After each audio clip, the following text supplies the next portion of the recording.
napenda niseme kwamba katika eneo hili la kuwasaidia wajasiriamali tumewasaidia wa kila aina. Kwenye uchumi wa bluu tumewasaidia wavuvi, tumewasaidia wakulima wa mwani, lakini vile vile tumewasaidia wajasiriamali wale wa sekta ya utalii kama kule Nungwi, beach boys wale, na wengi zaidi katika maeneo mbalimbali ikiwemo hawa wanaofanya shughuli zao kwenye masoko. Kwa hivyo ahadi yetu ni kwamba kipindi kijacho tutaongeza nguvu katika eneo hilo ili tuweze kuwasaidia kikubwa zaidi wajikwamue kutokana na umaskini.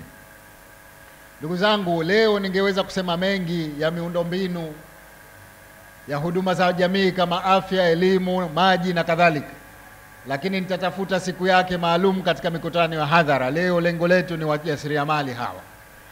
Kwa hivyo kwa haya niliyoyasema yatoshe kusema kwamba tumejipanga kufanya kazi ya ziada awamu ijayo mkiturudisha madarakani. Hapa kulia kwangu mnaona jengo la skuli hilo.